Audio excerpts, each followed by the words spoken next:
But glad that you're here. Got a couple things that we need to talk about. The last few weeks, we've been talking about a Heart for the House updates. A lot of people last week were curious, like, are you going to do that online? It's like, no, I want to wait. I want to do it in person and not online. So that is that.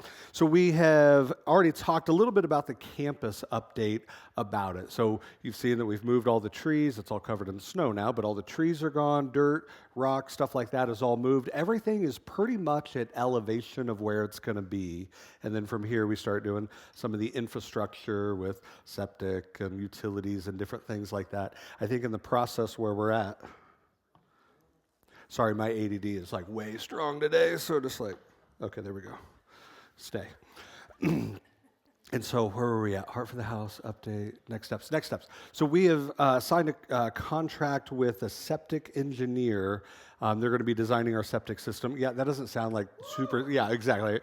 But not that exciting, not that sexy, but honestly, in the new building, you'll want septic to work. Like, let's be real, okay? And so what I don't know, because they didn't cover this in seminary, is like, how does this weather affect steps moving forward, different things like that. We have a campus development team. So if you have questions about that and what the progress looks like and the next steps even after that, and we have a campus development team. They would love to meet with you and talk with you about those things. Yeah, so that's kind of been the update. And so this morning we're doing the financial piece, the stewardship team update. So a couple things we want to go over. So here's the layout. Oh yeah, I'm supposed to use this projector. They yell at me.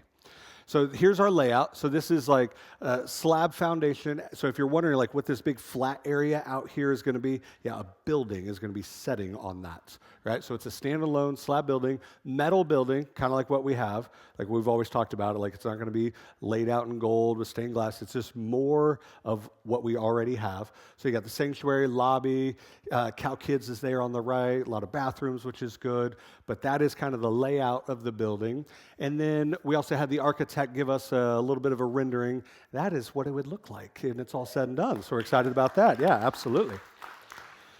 So let me orientate you a little bit. So when you're seeing that Calvary Chapel, Lake of the Ozarks on that side, that's facing 42, the highway out here. And then the Calvary part. So when you're driving to church and you pop the hill, that would be facing you.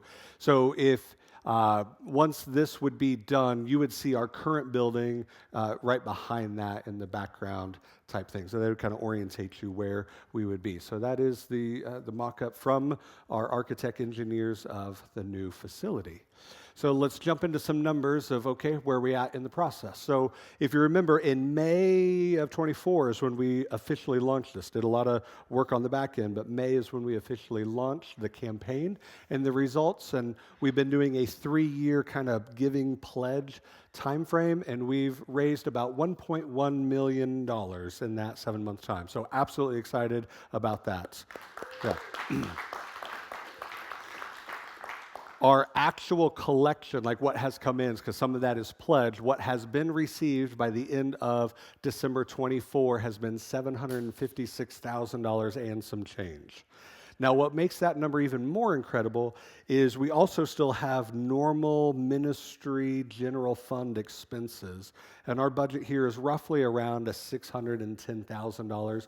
And we have met that budget and have a little bit even over that on top of $756,000 that has come in. So we did not have to dip in any kind of our normal ministries moving forward because of the Heart for the House. And so that is absolutely amazing. Absolutely amazing.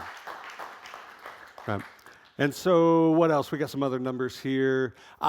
So the stewardship team is the one that they handle all of these numbers. And so the percentage of the congregation giving to Heart for the House, we have identified that Calvary, giving unto Calvary is about 160 families, and we are seeing about 69% giving to Heart for the House. And we think that is absolutely incredible.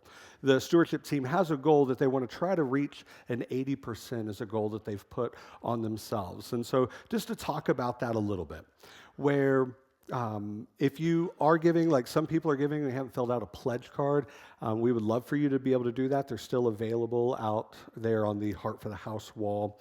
And then I've even challenged some people, even with the college ministry, we met a few times talking about this.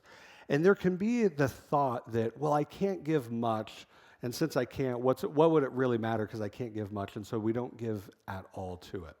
And I would just challenge that thought because God's not about the numbers. You know, that's an outward thing unto him. God cares about the heart. And so if you call Calvary home and you love what God is doing in and through our church, right, and you're a part of this faith family and the impact that we're making and, you know, what God will continue to do in and through us, I would just ask you to pray and seek the Lord and see what he would have you do to be a part of this Heart for the House campaign. Here's the kicker. We at staff and pastoral level, we have no idea who gives what. Like that information does not come across my desk. For the stewardship team, for the Heart for the House, we have a whole team that handles that with very high confidentiality, right? So all of that is, once you fill out a pledge card, I never see it. Once a gift comes in, I never see it. All I'm ever given is the big numbers of when it's all totaled up. And we want to keep it that way. Even at the general fund level, a board member on the board here is our treasurer. He handles all of that. I just get reports. I don't know who gives what because we just think that's a great stopgap in ministry. Right? One of the 3 areas that a pastor can lose his ministry is in coveting and in greed. And we want to put stopgaps in there with faithful, Spirit-filled, mature believers, and that's who we have on the board, and one of them being handling all of our financials. And so I just encourage you to pray and seek. And I challenged the college. I said, even if it's $5 a month, where you might think, like, what is $5 a month compared to the total project being $3.5 million? And I said, it's the heart. That's the variable that we can never overlook, is that when everyone is a part of what God is doing, there's still the God variable of what he will do. But I think it's a step of faith for each and every one of us. And I know that can be hard. We're not going to get into the economy and politics, and I know people are on fixed incomes. But even Jesus said, like, it's always going to be a struggle, and trusting the Lord with our money. And think, when a lot of people were giving, he was sitting in the temple, and there was all these people giving and just dumping money into the coffers.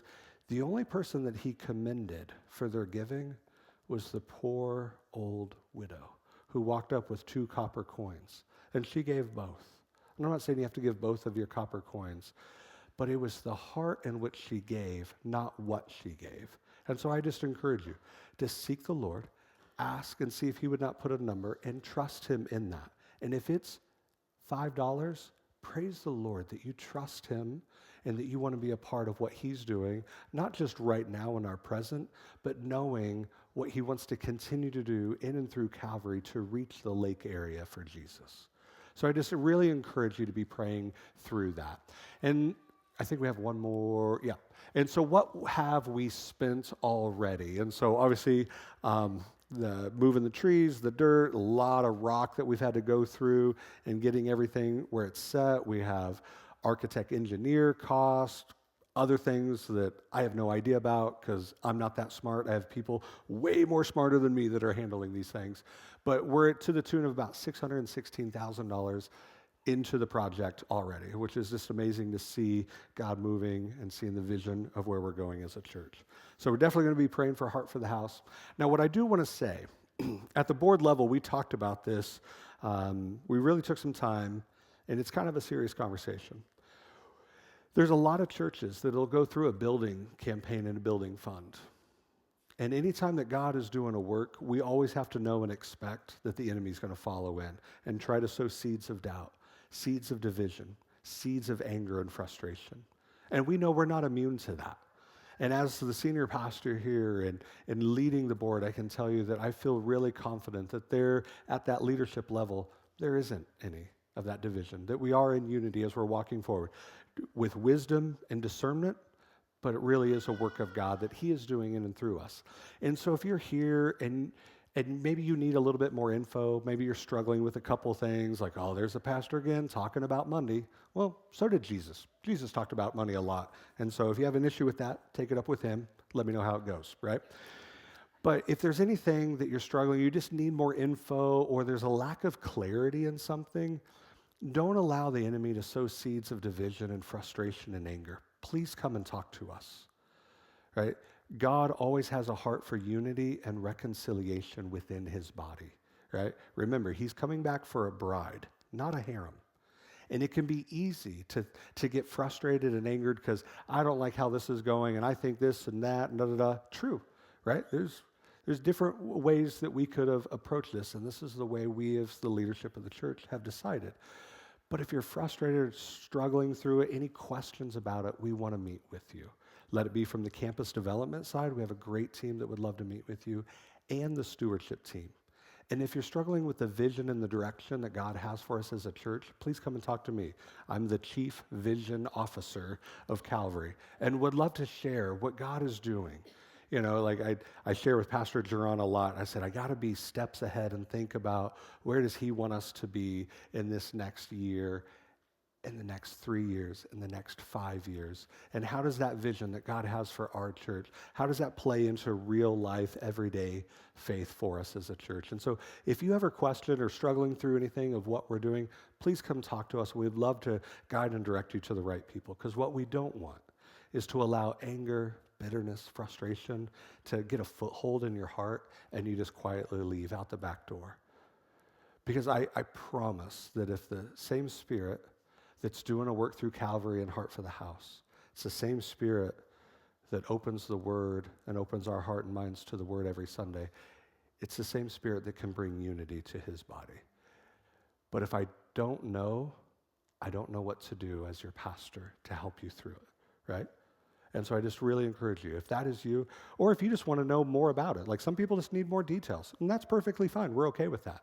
You know, the stewardship team had said, like, we are willing to meet with anyone and everyone. And if you want to know different ways to give and stocks and bonds, and again, they didn't cover this in seminary.